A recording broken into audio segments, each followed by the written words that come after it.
جو جنگ آپ جیت نہیں سکتے اسے لڑنی ہی نہیں چاہیے۔ جس طرح اسرائیل کی مدد کو امریکن اور برٹش ایئرکرافٹ کیریئرز اور Royal navy ships fighter jets لے کر پہنچ گئے ہیں، ایسے ہی غزہ کی فلسطین کی مدد کو باقی عرب ممالک کیوں نہیں آتے؟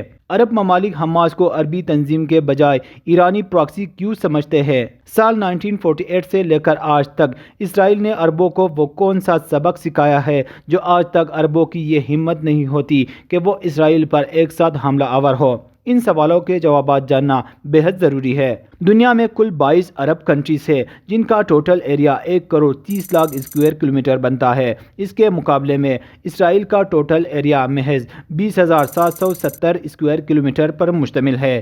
یعنی عرب ملکوں کا 1% حصہ بھی نکالا جائے تو وہ بھی اسرائیل سے کئی گنا بڑا ہوگا۔ اسی طرح عرب کنٹریز کی ٹوٹل پاپولیشن اس وقت 46 کروڑ سے بھی زیادہ ہے، جبکہ اسرائیل کی آبادی 1 کروڑ سے بھی کم ہے۔ اسرائیل کی کل آبادی تقریباً 93 لاکھ ہے۔ عربوں کے پاس مین پاور ہے، پیسہ ہے، تقریباً 2 ارب مسلمانوں کا سپورٹ، زمین اور تیل کی طاقت ہونے کے باوجود اسرائیل کے سامنے بے بس ہے۔ آخر اتنے طاقتور ہونے کے باوجود عرب ممالک فلسطین کی مدد کو کیوں نہیں پہنچتے؟ بہت سے مسلمانوں کا خیال ہے کہ عرب لیگ امریکہ کا غلام ہے، اس لیے وہ اپنے آقا امریکہ کے مفادات کے خلاف نہیں جاتے۔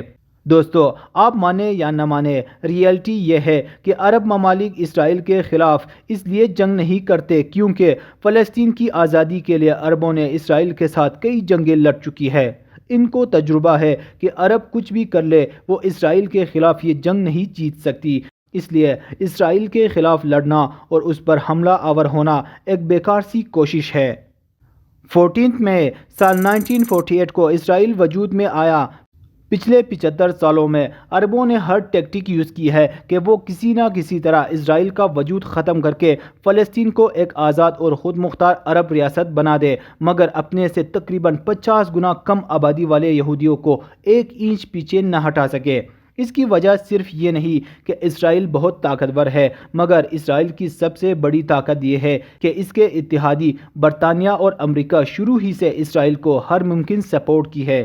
امریکہ اور اس کے اتحادی ممالک عرب لیگ سے کئی گنا منظم اور طاقتور ہے اور اب پہلے کی بنسبت اسرائیل کافی مضبوط ہو چکا ہے۔ امریکہ کے سپورٹ کے بغیر بھی اسرائیل اس قابل ہے کہ وہ اپنی سرحدات ہمسایہ عرب ممالک کے حملوں سے محفوظ رکھے۔ جب سال 1948 میں اسرائیل بنا تو عربوں نے اس ریاست کو ماننے سے انکار کر دیا۔ مصر، شام، جارڈن، لبنان اور عراق کی فوجیں مل کر چاروں طرف سے اسرائیل پر دعویٰ بول دیا۔ 9 مہینوں تک جاری رہنے والی اس جنگ میں نہ صرف عرب آرمیز کو شکست ہوئی بلکہ 7.5 لاکھ فلسطینی بے گھر ہوئی اور وہ مہاجرین بن کر آس پاس کے عرب ملکوں میں چلے گئے جو آج تک انہیں واپس نہیں آنے دیا۔ عرب اس دن کو نکبہ کے نام سے یاد کرتے ہیں۔ جنگ کے نتیجے میں اسرائیل نے فلسطینیوں کے 60% زمینوں پر قبضہ کر لیا۔ سال 1956 کی عرب اسرائیل وار کا بھی یہی نتیجہ نکلا۔ 1 ہفتے تک جاری رہنے والی اس جنگ میں اسرائیل نے ایجپٹ کے سینائی پورشن پر قبضہ کر لیا جو بعد میں اسے واپس دے دیا گیا۔ سال 1967 کی 6 روزہ عرب اسرائیل وار کافی مشہور ہے۔ اسے 3rd عرب اسرائیل وار بھی کہا جاتا ہے۔ مصر، عراق، جارڈن اور سیریا نے مل کر اسرائیل پر اٹیک کر دیا۔ ماضی کی طرح اس بار پھر سے عربوں کو شکست ہوئی اور اسرائیل بری طریقے سے عرب آرمیز کو کچل دیا۔ 6 دنوں کی اس مختصر جنگ میں عرب آرمیز کے 21,000 سولجرز ہلاک اور 45,000 کے قریب زخمی ہوئے۔ جنگ میں 400 سے زائد طیارے تباہ ہوئے، جبکہ اس کے مقابلے میں اسرائیل کے 800 سے بھی کم فوجی مارے گئے اور 2,500 کے قریب زخمی ہوئے۔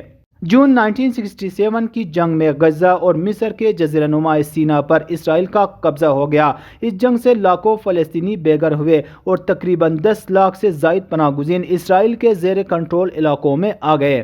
اس کے علاوہ سیریا کے گولان ہائٹس اور ویسٹ بینک پر بھی اسرائیل کا قبضہ ہو گیا۔ گولان ہائٹس اور ویسٹ بینک پر اسرائیل کا قبضہ آج بھی برقرار ہے۔ 6 سال بعد سال 1973 میں سیریا اور ایجپٹ کی فوجیں اسرائیل کے اوپر سرپرائز اٹیک لانچ کر دیا۔ جنگ کا مقصد سیریا اور ایجپٹ کے مقبوضہ علاقوں کو اسرائیل سے واپس لینا تھا۔ چونکہ یہ ایک سرپرائز اٹیک تھا، اس میں اسرائیلیوں کو بے حد جانی اور مالی نقصان ہوا۔ سیریا اور ایجپٹ کے علاوہ Saudi Arabia, Algeria, Jordan, Iraq, Libya, Kuwait, Tunisia, Morocco اور کیوبا کی افواج جنگ میں شامل تھی۔ بالآخر امریکہ کی مدد سے اسرائیل یہ جنگ جیت گیا اور عرب آرمی اپنے مقاصد حاصل نہ کر سکے۔ گولان ہائٹس اور مصر کے سینائی پر اسرائیل کا قبضہ برقرار رہا۔ سال 1982 کے ایک معاہدے کے تحت مصر کا یہ علاقہ اسے واپس مل گیا۔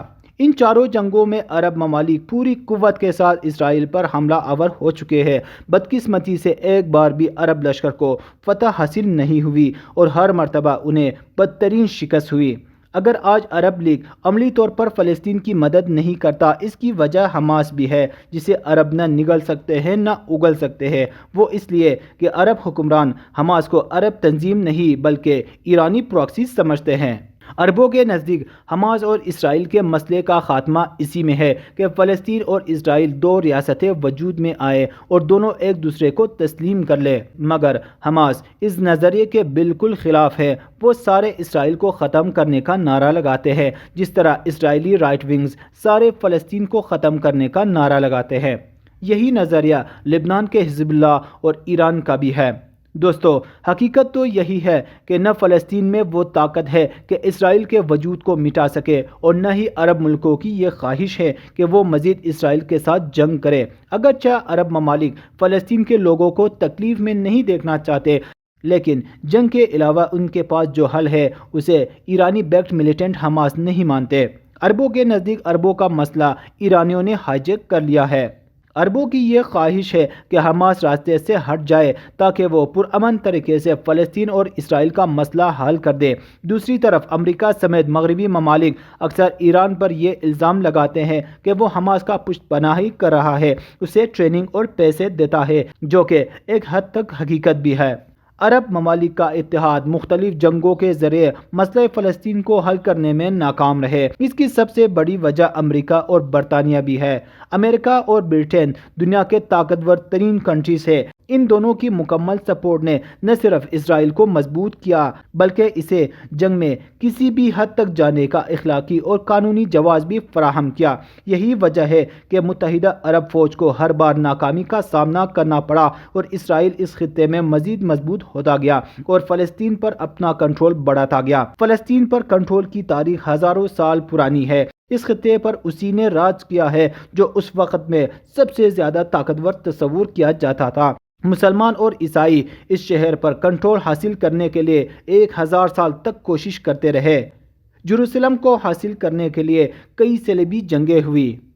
ماضی کے حالات و واقعات سے یہی ظاہر ہوتا ہے کہ جروسلم حاصل کرنے کے لیے سپر پاور ہونا پڑتا ہے، اور پھر حماس تو ایک چھوٹی سی جماعت ہے۔ موجودہ دور میں ایران اور حزب اللہ کے علاوہ کوئی ملک حماس کی مدد کو تیار نہیں۔ ایران ڈائریکٹ اسرائیل پر حملہ آور نہیں ہو سکتا۔ وہ زیادہ سے زیادہ حزب اللہ کے تھرو اسرائیل پر دباؤ ڈال سکتا ہے، کیونکہ حماس کی طرح حزب اللہ بھی اسرائیل کی وجود کو تسلیم نہیں کرتا۔ پھر حزب اللہ حماس کی بنسبت زیادہ طاقتور ہے۔ شروع سے اب تک حزب اللہ اور حماس کی کئی جنگیں ہو چکی ہے۔ ماضی کے تلخ تجربوں سے عربوں نے سیکھ لیا ہے کہ فی الحال وہ اس پوزیشن میں نہیں کہ بزور طاقت فلسطین کو آزاد کر سکے۔ اس کی آسان اور ممکنہ حل یہی ہے کہ عرب ممالک مسئلہ فلسطین کو اسرائیل کے ساتھ مل بیٹھ کر حل کرے، ورنہ فلسطینیوں پر اسرائیل مظالم بند ہونے والا نہیں۔